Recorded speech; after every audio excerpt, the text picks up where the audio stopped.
At my daughter's rehearsal dinner, her fiancé accidentally spilled red wine on my head. She said I was being too dramatic, so I quietly left and took the big gift with me. The hall was glowing with golden light that evening, chandeliers swaying gently as if they too were laughing along with the crowd. I sat at one of the tables near the center, my back straight, my hands folded in my lap. It was Lisa's rehearsal dinner, the night before her big day, and I had thought that perhaps tonight I would be able to simply sit quietly, smile, and watch my only daughter glow with happiness. The room smelled of roast beef and roses, and everywhere people were lifting glasses of wine and champagne, laughter rising like smoke. I was not used to such fancy settings, but I had dressed my best, the same navy dress I had saved for important moments. I did not want to embarrass my daughter. When Matt stood to speak, everyone turned to him with that kind of admiration that young people in tailored suits command. He raised his glass, his tie perfectly knotted, his eyes gleaming with pride. He said something about love, about tomorrow being the happiest day of his life, and the guests clapped politely. Then, in one fluid motion, he stepped closer to me, and as though by accident, he stumbled. I gasped from the shock of the cold liquid and reached for a napkin, but none came. The laughter that followed was sharp, not nervous or apologetic, but cruel. A woman at the next table whispered loudly, "Old people should sit out of the way. Why is she even in the middle of this?" Another chuckled. "Too old to be mingling like this. She wants to act important." I sat frozen, humiliated, while the sound of giggles echoed. Lisa, my daughter, turned to me with a frown. Instead of rushing to my side, instead of asking if I was all right, she narrowed her eyes and said sharply, "Mother, please, do not make a scene. It is just wine. Do not be dramatic." Her words sliced through me more than the liquid running down my back. For years I had worked my hands to the bone for that girl, and here she was, rolling her eyes at me in front of strangers as if I were some spoiled child seeking attention. Matt smirked, as if he had achieved exactly what he wanted. He looked down at me and muttered with false innocence, "Oh dear, the old lady is too sensitive. Honestly, being allowed to sit here should be an honor for her." His voice carried just enough for the surrounding tables to hear, and they laughed along as if it were part of the evening's entertainment. Then his mother leaned across the table, her voice dripping with disdain. "If it were my decision," she said loudly enough for all within earshot, "I would have put you in the kitchen. That is where you belong. The bride should not be burdened by appearances that make people uncomfortable." She glanced at Lisa, who did not defend me, not even once. I could feel the eyes of 50 people on me, every single one staring not with compassion, but with a mixture of amusement and pity.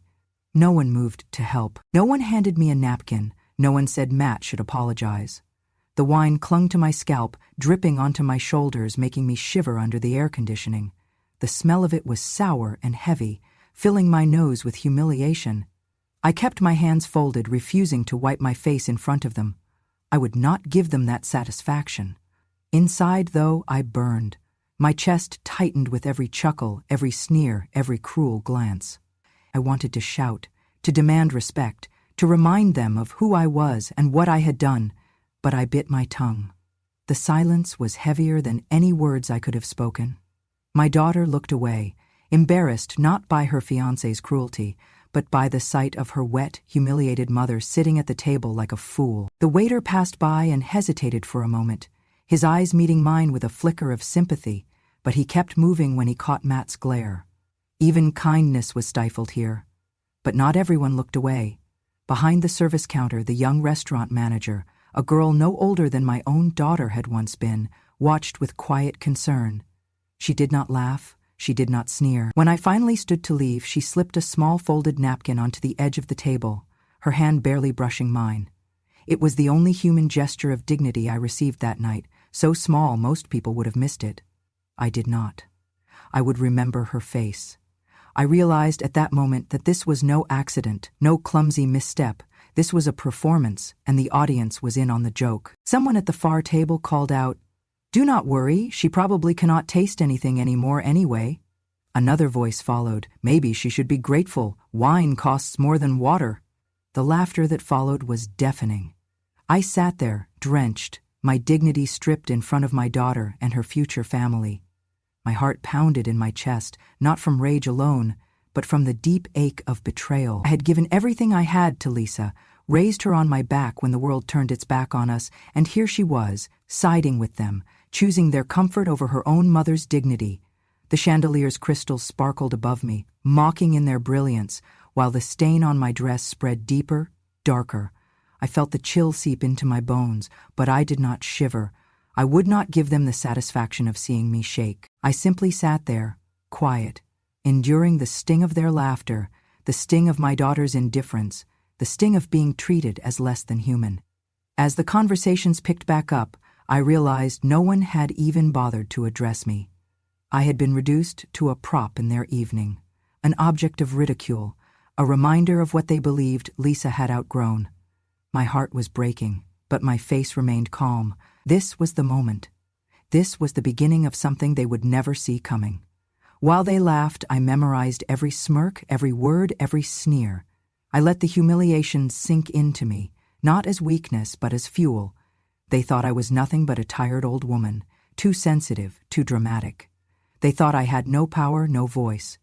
They believed I would fade into the background, embarrassed, silenced, irrelevant. But what they did not know, what Lisa had forgotten, what Matt would soon regret, was that my silence was not surrender. It was the sound of patience sharpening itself into something far stronger. My quiet exit would not be a retreat.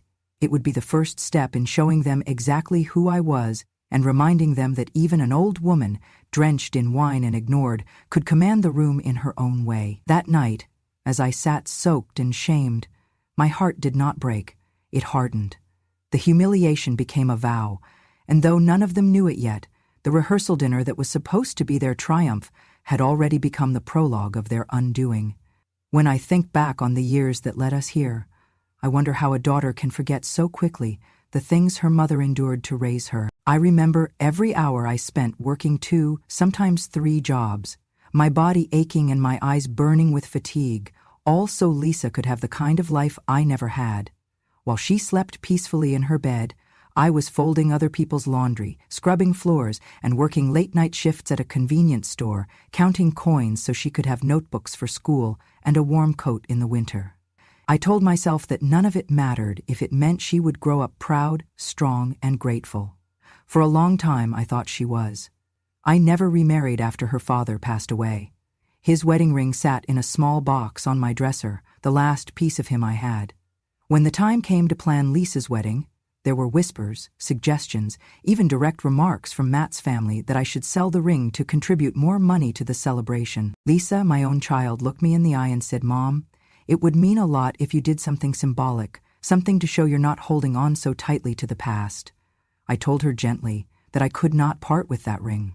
It was the last connection to the man I loved, the man who gave me her.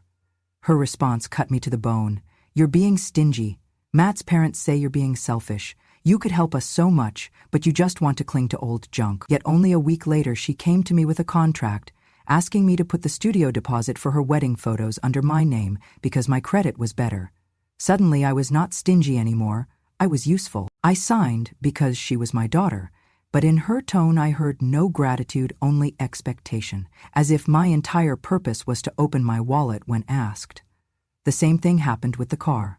Matt wanted a sleek sports car to make a statement, something he said would reflect his status. He asked me to co-sign the loan. I refused. I explained that I could not take that risk on my limited income, that at my age I could not afford to jeopardize what little stability I had left. Matt scoffed in my face, saying, "You're holding us back. You don't want us to succeed. You're a roadblock to our future." Lisa stood by his side, arms crossed, echoing his sentiment. "Mom, why can't you ever just support me?" I said nothing, but inside I thought about how many nights I had supported her, with food she never saw me skip, with bills she never knew I delayed, with shoes I bought for her even when mine were falling apart. And still, despite refusing the car, when the invoices for the rehearsal dinner came, Lisa forwarded them straight to me. "Just handle this, Mom," she said dismissively over the phone, as if I were some household servant, not the woman who had given her life. I paid, because I could not bear the thought of her being embarrassed in front of her friends, though the money came from the little savings I had intended for my old age. It was not only about money, it was about dignity. I suggested inviting a few of my old friends, the people who had been there in the hardest times, who had slipped me groceries or money for gas when Lisa was small.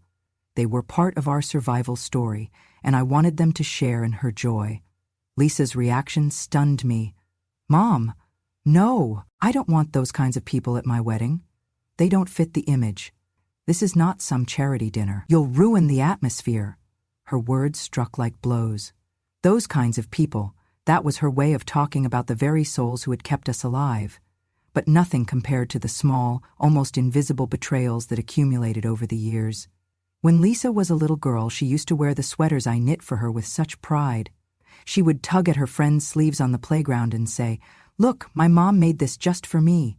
Her eyes would shine, and I would feel, for a brief moment, that maybe all the exhaustion was worth it. Years later, when she was in college, she found one of those sweaters in her closet. She wrinkled her nose, tossed it into the trash, and said coldly, "These look cheap. Do not let anyone see them." I stood there, my hands trembling, unable to speak. It was not just a sweater she threw away. It was hours of my life, nights of sore fingers and aching eyes, the love I had woven into each stitch. Every time I tried to show her that love in some small way, she twisted it into shame. Every time I protected what little I had, she painted me as selfish. Every time I tried to stand tall as her mother, she cut me down until I felt like nothing more than a bank account walking on two legs. The truth became undeniable. To Lisa, I was not a woman with a heart and history. I was not the mother who had sacrificed her youth for her survival. I was a purse, a checkbook, a resource to be tapped when convenient and dismissed when inconvenient. In her eyes, my presence was a liability, my love an embarrassment, my sacrifices invisible. That realization was the second cut, sharper even than the wine poured over my head. It was the knowledge that to my daughter, the very person I had bled myself dry for, I was not a mother anymore. I was a wallet with gray hair. I was tolerated, not loved. My seat at the table had been bought with dollars, not earned with respect. That was the moment it struck me, a deep, burning clarity. My motherhood had been erased, replaced by a transaction. They wanted my money, but not my presence. They wanted my labor, but not my love. They wanted me invisible, useful only when it suited them. And in that recognition, painful as it was, a new resolve began to stir in me. They thought they could erase me. They thought they could strip me of dignity and silence me with shame. But they would soon learn that the woman they dismissed as too dramatic was not finished yet. If I was nothing but a wallet in their eyes, then I would show them the price of underestimating me. I rose from my chair slowly, carefully, as though the weight of the wine in my hair had made me heavier. I did not argue, or shout, or weep. Instead, I reached down for the small velvet box I had brought as my gift, a deep red that matched the stain now seeping into my dress. I clutched it to my chest and picked up my handbag. No one tried to stop me. No one even noticed. They were too busy laughing, too busy basking in the glow of each other's cruelty. The marble floor gleamed under the light as I walked out of the banquet hall. My shoes clicked softly, the sound drowned out by music and chatter. I could still feel the eyes of a few guests on my back, but no one followed. To them, I was nothing but an old woman leaving in embarrassment. In truth, I was walking away with something far more powerful than they could imagine. At the reception desk, the young manager looked up in surprise. His eyes flicked to my damp hair, my stained shoulders, but he said nothing. He had seen enough to know what had happened. I leaned forward slightly and spoke in a calm, low voice. Check, Clause 12.2. The benefactor was publicly humiliated. His eyes widened for a fraction of a second. Then he nodded briskly. No questions. He understood. I left the building without another word. That night I lay awake in my small house, the box still clutched against my chest. My hair smelled of wine, the sheets carried the sour scent of humiliation, but I felt something stirring inside me that I had not felt in years. Power. Quiet, invisible power. They thought they had mocked me into silence, but they had signed their undoing the moment that wine spilled down my face. By morning the storm broke. Calls poured in, not to me, but to them. The caterer first, then the florist, then the photographer. Each one the same. The contract was void, the deposits, my deposits, were being returned.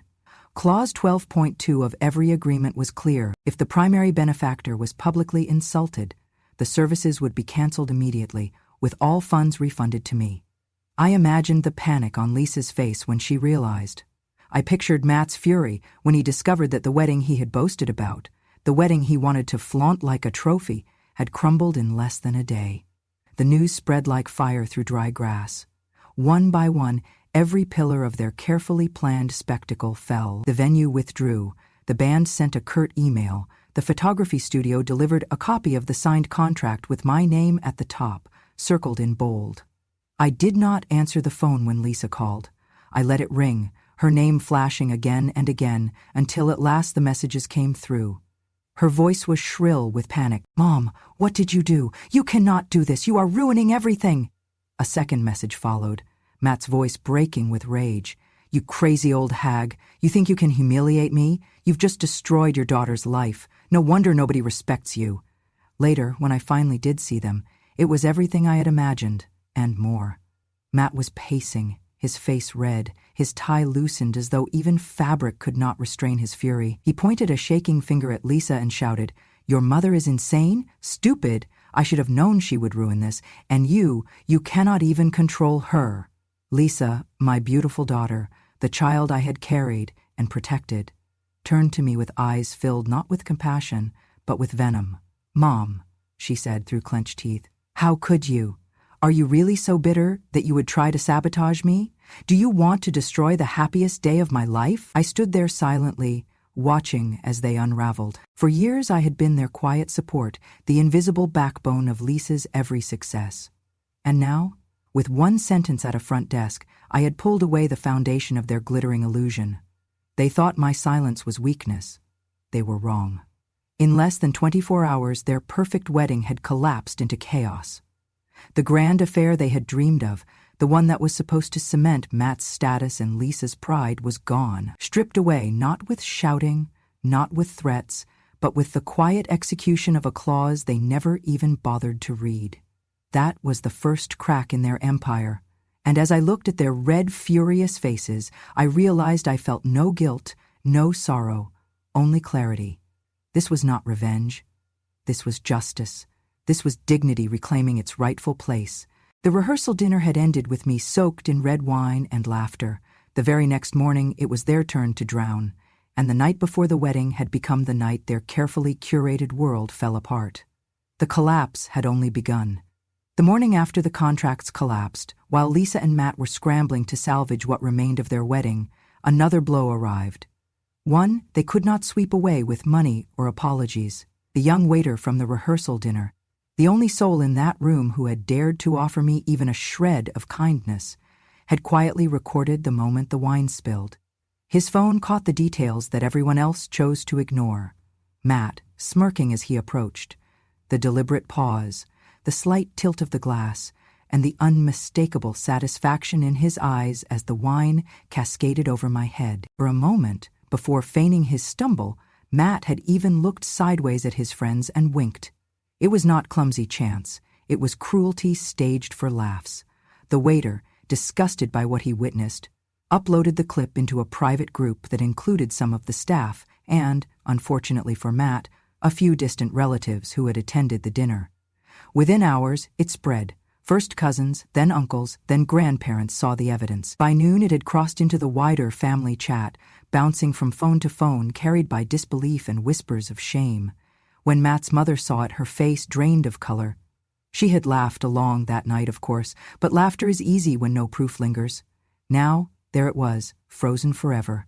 Her son-in-law-to-be grinning as he humiliated me, my daughter's voice chuckling as though my pain were entertainment, and the guests chuckling as though my pain were entertainment. She covered her mouth, but the words escaped anyway, sharp and clear. This wedding is a disgrace, an absolute disgrace. For Matt's family, the damage was not only moral but social. They prided themselves on image, on standing tall in the community, but suddenly people in town were whispering in the grocery store, at church, on street corners. The clip leaked onto a local Facebook group, then into the hands of a small online newspaper hungry for scandal. Future groom humiliates bride's mother at rehearsal dinner. became the headline, and beneath it, a screenshot of Matt's smug expression as I sat dripping in red wine. Lisa's phone exploded with calls and messages, some from friends, some from colleagues, some from people she barely knew. The story spread like wildfire, and with every share, her shame deepened. I know because even though she did not call me directly, I heard from neighbors that she was seen crying in her car outside the florist's shop, phone pressed to her ear, shouting at Matt to fix this. But how could he fix what had been laid bare for everyone to see? The truth was no longer my quiet memory or the staff's silent pity. It was public record, immortalized in pixels and watched again and again with outrage. And yet, when I finally saw Lisa and Matt together, the truth did not free her, it trapped her. Lisa's eyes darted between me and Matt, torn between the man she thought she loved and the evidence of his cruelty. Her lips trembled, but instead of acknowledging what the whole world now knew, she clung to him, defending the indefensible. I realized then that she was not blind to the truth, she was terrified of it. To admit Matt's cruelty would mean admitting her own failure, her own blindness in choosing him. Pride chained her to him more tightly than love ever could, and fear of the community's laughter, fear of being the bride abandoned before the altar, kept her standing at his side even as the ground gave way beneath her. "It was just a joke," she muttered, though her voice lacked conviction. "People are overreacting. He did not mean it like that." Matt, cornered, lashed out like a cornered animal. "Everyone needs to calm down," he shouted. "It was a prank. You people are pathetic if you cannot take a joke." His arrogance only deepened the disgust around him. Lisa tried to stand tall beside him, but her hands shook. Deep inside, she must have realized what the video showed. She must have felt the sting of betrayal, knowing her fiancé had chosen to publicly ridicule her own mother on the eve of their wedding. Yet pride chained her to him. Pride and the fear of humiliation. For me, there was no fear left, only clarity. Tao Tru 4 came not in their words, but in the silence that followed each replay of the clip. Neighbors whispered, colleagues frowned, and strangers shook their heads. The tide of sympathy shifted to me, the quiet, humiliated mother whose only crime was showing up to support her daughter. And in that shift, the scales began to balance. The truth had been unmasked, not by my voice, but by the lens of a phone and the conscience of one young man brave enough to share what he saw. Matt's cruelty was undeniable, Lisa's silence unforgivable. And my role in their story, once mocked, was finally seen for what it was. A mother wronged in the most public of ways, and for the first time in a long while, I no longer felt alone. The world saw, and the world judged them. The scramble to save their wedding was desperate and frantic. After the contracts collapsed and the video went viral, Lisa and Matt rushed to secure another venue. They poured money into last-minute arrangements, clawing together vendors who were still available, convincing themselves that throwing more cash at the problem would erase the stain of humiliation. They found a hotel ballroom just outside town, smaller and less glamorous, but Matt insisted it would do. "People will forget once they see how spectacular the actual day is," he told Lisa, puffing out his chest like a man still in control. I stayed silent. I did not offer to help. I did not extend a hand. They had not asked anyway. My name was no longer welcome in their plans. They thought the worst was behind them. They believed they had weathered the storm. But storms have aftershocks, and theirs was waiting for the exact moment when the eyes of every guest would be upon them. On the day of the wedding, the hotel lobby filled with guests in gowns and suits, whispering about the scandal but still curious to see if the ceremony would rise from the ashes. Lisa was pale, her mascara already smudging before she even walked down the aisle. Matt was sweating, forcing a smile that looked more like a grimace. They were holding everything together with threads. Then came the call. Just as the staff began setting bottles of champagne on the bar, a representative from the alcohol distributor walked briskly into the room, a clipboard in hand. His voice was calm, but it cut sharper than any blade. "There is no permit for alcohol service at this event. Without a valid liquor license, we cannot provide or pour any wine, beer, or spirits." The words landed like stones in a quiet pond. At first, no one seemed to grasp what he was saying. Then the ripple spread. Heads turned, murmurs rose. A guest whispered, "What do you mean, no drinks?" Another asked, "How does a wedding not have a license?" I stood at the back of the room, watching Matt's face lose all color.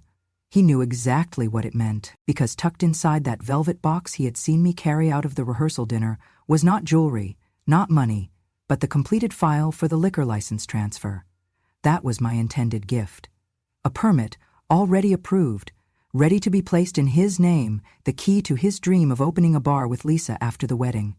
Without it, they had nothing, and I had withdrawn it days before. Matt's jaw clenched. He grabbed his phone, calling frantically, pacing in his tuxedo. Lisa followed him, her heels clicking across the floor, her voice rising. "Matt, what's going on? Fix this." He turned on her, hissing, "It's your mother. This is her doing. She pulled it. She destroyed everything." I did not flinch. I did not speak. I simply watched. Within minutes, the fallout began. The bar closed its shutters. Waiters walked away with unopened bottles. The guests grew restless, whispers turning into complaints. A few of the more prominent families, the kind Matt had wanted so badly to impress, left altogether. Without music, without wine, without laughter, the ballroom felt like a funeral, not a wedding.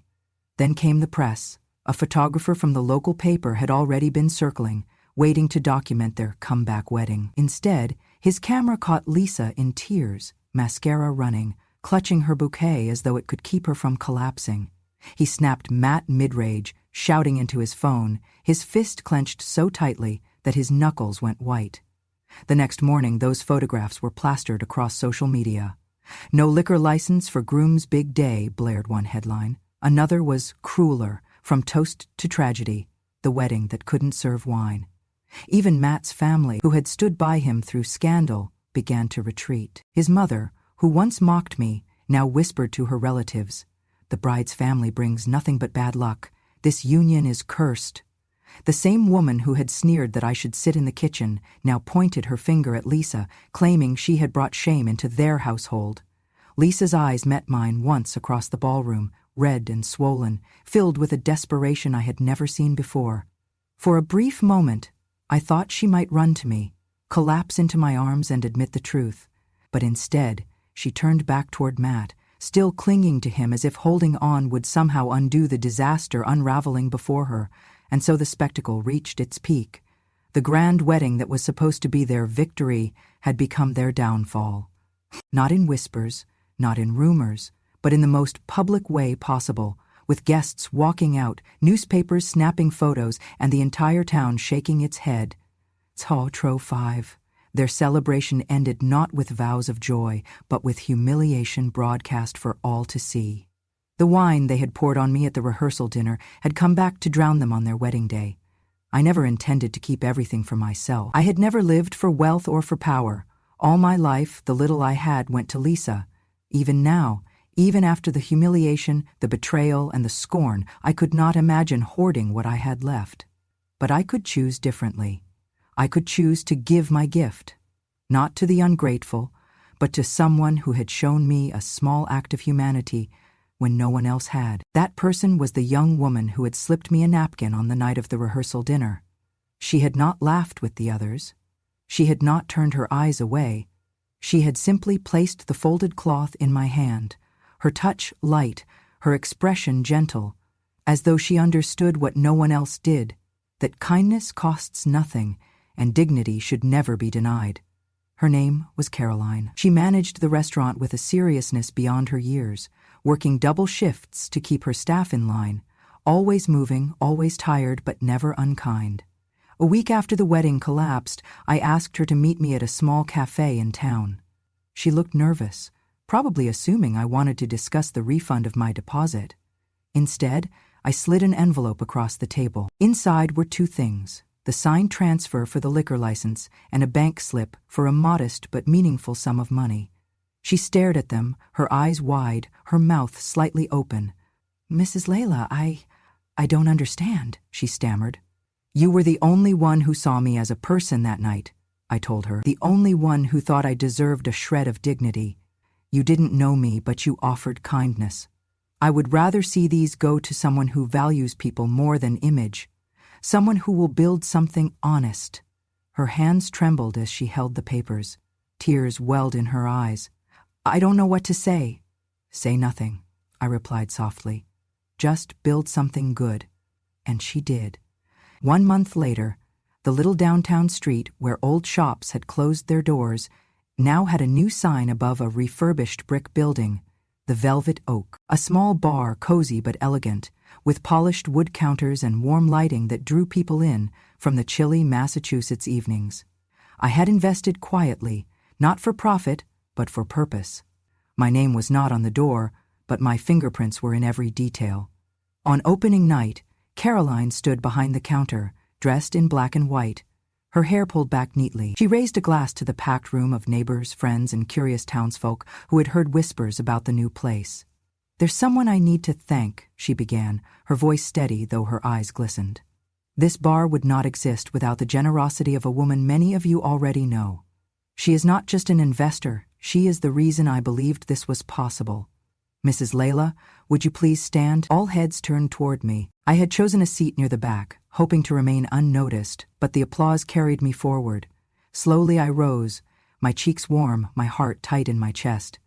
Caroline continued, her voice breaking slightly. If it weren't for her, I would still be working endless shifts, saving pennies, never daring to dream. She gave me a chance when she didn't have to. She reminded me that kindness matters. To me, she is the person I respect most. The crowd cheered, glasses lifted in unison. I felt tears prick my eyes, but they were not the tears of shame I had swallowed at that rehearsal dinner. These were tears of recognition, of dignity restored. In the corner of the bar hung a wooden plaque with gold lettering. It read, Layla, Guest of Honor. The sight of it nearly brought me to my knees. For the first time in years, I felt seen, not as a burden, not as a bank account, but as a human being whose worth could not be measured in dollars or appearances. The local paper came the next morning. A photograph of Caroline and me side by side graced the front page. The headline read, New bar opens with backing from local retiree, a story of kindness and respect. The town that had once whispered about my humiliation now whispered about my strength, my quiet vengeance, that came not through spite, but through generosity. Meanwhile, Matt and Lisa had nothing. Their wedding was remembered only as a scandal, their reputations in tatters. Investors who once courted Matt now avoided his calls. Lisa had retreated into silence, ashamed but unwilling to confront the truth. They had poured wine on my head, mocked me, dismissed me as irrelevant, and yet, here I was, standing tall in a place where kindness was honored and cruelty had no foothold. Choutro 6 was not the destruction of their wedding. That had been easy. It was this moment, standing in a room filled with warmth, watching someone worthy rise because of my choice. It was the balance restored, the justice delivered, not by rage, but by giving what they did not deserve to someone who did. And as the bar filled with laughter, clinking glasses, and music that wrapped around me like a soft embrace, I finally allowed myself a smile. This was victory, not just over them, but for myself. For the woman who had been drenched in wine, dismissed and laughed at, now my name was etched on a wall, not as a joke, but as a legacy. The headline stared back at me from the front page of the town paper. Young entrepreneur's wedding collapses after liquor license disaster. Below it was a photograph of Lisa in her gown, streaked with tears, clutching her bouquet as though it might hold her together. Beside her, Matt was caught mid-shout, his face contorted with rage, his fingers stabbing the air as if he could bully the world into silence. The article was merciless. It spoke of incompetence, humiliation, and the ripple effect of the viral video that had already made them a laughingstock far beyond our small Massachusetts town. The very image they had built their lives upon had crumbled in a single weekend. For a week, I heard nothing from Lisa. Not a call, not a message. I assumed she was buried under the rubble of her ruined marriage, ashamed to face me. I thought perhaps she would vanish entirely, letting pride carry her away from me for good. But one evening, as I sat on my porch with the cool breeze rustling the trees, I heard the familiar crunch of her car pulling into my driveway. She stepped out, her shoulders hunched, her eyes swollen from crying. She looked younger somehow, stripped of the hardened mask she had worn for so long. For a moment, she just stood there, clutching her purse like a child with a security blanket, before walking slowly toward me. When she spoke, her voice cracked. "Mom, please," she whispered, tears spilling down her face. I need you. I was wrong. I shouldn't have treated you the way I did. I shouldn't have let him. Her words trailed off into sobs. Finally, she lifted her gaze to mine and said the words I had waited years to hear. I'm sorry. Please help me. I studied her face, the desperation etched into every line. My heart, despite everything, ached for her.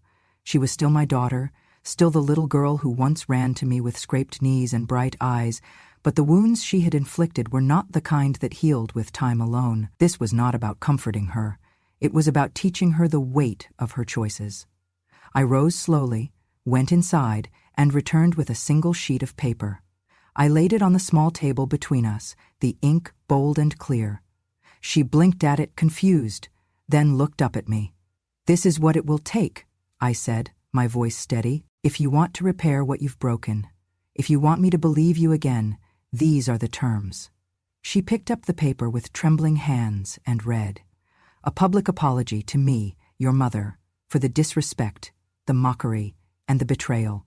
Not whispered in private, not mumbled behind closed doors, but spoken where others can hear, the way your insults once were. A public apology to the waiter who filmed the truth. Without him, the world would still believe your lies, and I would still be nothing more than the butt of a cruel joke. A public apology to Caroline, the manager who showed me kindness when you refused. She has more honor in her than you showed in all your years as my daughter. And one more thing, I added as Lisa lowered the page with trembling hands.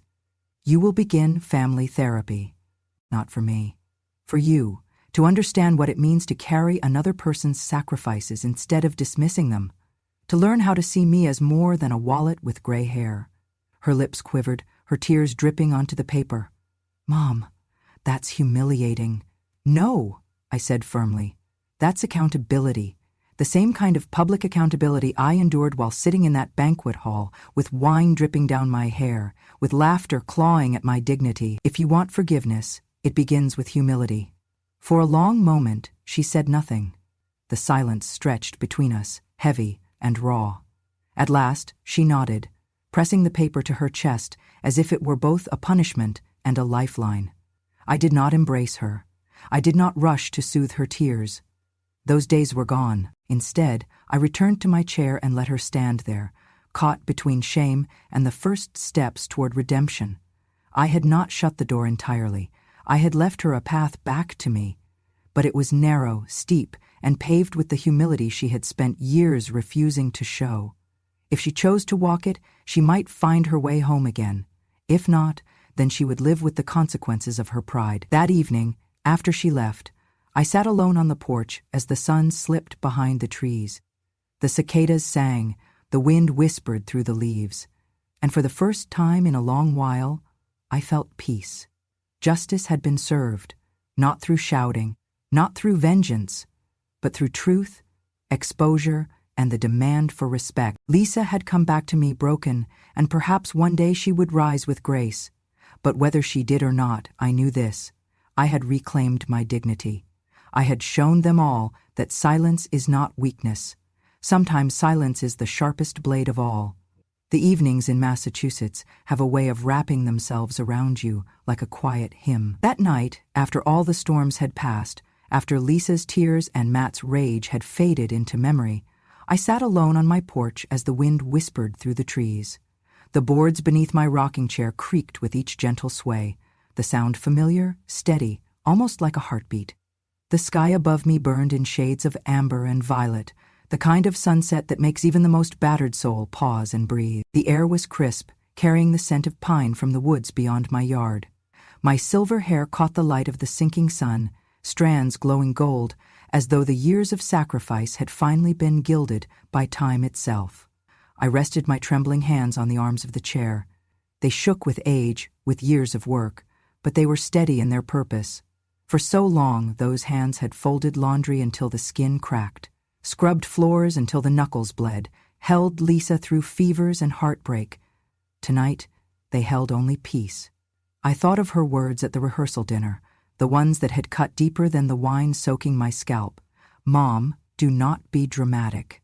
She had tossed them at me like scraps, as though my pain were nothing more than theater, as though my humiliation were an inconvenience to her celebration. I let those words echo in my chest, and then I answered them in the silence of the dusk.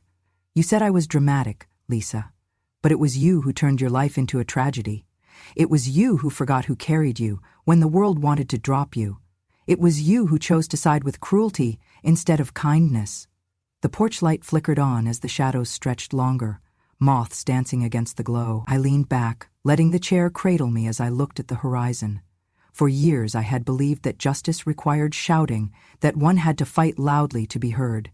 But I learned something in the ashes of Lisa's wedding. Justice does not always roar. Sometimes it is a whisper carried on the wind, sharp and undeniable. Sometimes it is a quiet step away from the table, a single clause in a contract, a velvet box carried out of the room. Justice does not need to scream, I murmured aloud, my voice low but certain. It comes in silence, measured, patient, and always on time. I smiled then, not the smile of triumph alone, but of release. The weight I had carried for decades, the invisible burden of being used, dismissed, humiliated, had lifted. I had not thrown it off in anger, but set it down gently in the hands of fate, trusting that time would reveal the truth. And it had. The world now saw what I had known all along, that dignity cannot be bought, and cruelty never goes unpunished. Matt had lost his image, his investors, his pride. Lisa had lost the illusion that she could rise by standing on my shoulders while silencing my voice. They had both learned that tearing down another person, especially the one who had given them everything, always leads to their own collapse. In the weeks that followed, I saw them only through whispers. At the grocery store, neighbors turned away when Lisa walked past. At church, no one saved a seat for her. Matt tried to stride through town with his usual arrogance, but people's eyes cut sharper than knives. They were not cruel, only cold. That is the punishment of a small town. It never forgets. And their laughter, once so loud at my expense, had turned against them tenfold. But more than their fall, I remembered Caroline's rise. I thought of her bar, the Velvet Oak, glowing warmly on that downtown street. I remembered the plaque with my name engraved, Layla, Guest of Honor. It was a small piece of wood, but to me it was a monument. Not to wealth, not to revenge, but to respect. For once, my name had not been spoken with pity or annoyance, but with gratitude, and that meant more than any grand wedding ever could. As the evening deepened, I could almost hear the laughter from that bar drifting through the air, mingling with the crickets and the rustle of the trees. Laughter that did not sting but healed. Laughter born from kindness, not cruelty. I clasped my hands together, still trembling, but strong enough to hold the memory of what I had reclaimed. My silence had been mistaken for weakness, but in truth it had been my greatest weapon. They had laughed while I sat drenched in wine, believing I was defeated, but silence was my shield. Silence was my blade. I thought again of Lisa, of the paper she had clutched with tear-streaked hands, outlining the apologies and the therapy I demanded. I did not know if she would find the courage to follow through, if she would humble herself enough to rebuild. That was her journey to take. Mine was finished. I had done what I needed to do.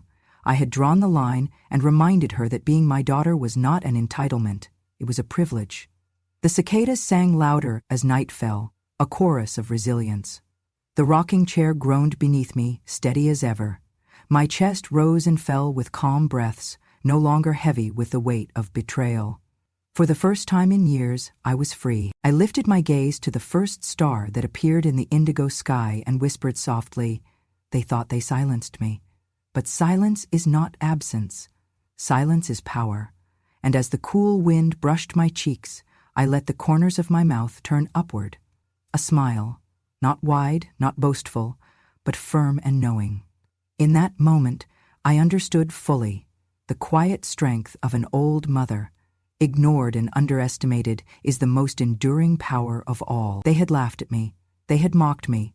They had poured wine on my head and called me irrelevant. But here I sat, bathed in golden light, my dignity intact, my justice delivered, and my silence louder than any of their voices could ever be. And so, the sun set on their illusions and rose on my peace. If my story touched you, if it reminded you of your own strength, or of someone you love who deserves respect, I invite you to stay with me for more. This is just one of many memories I've kept locked away until now. Subscribe to Grandma True Stories and join me here on this porch, where the past still speaks and silence finally finds its voice. Because sometimes, when a grandmother tells her truth, the world listens.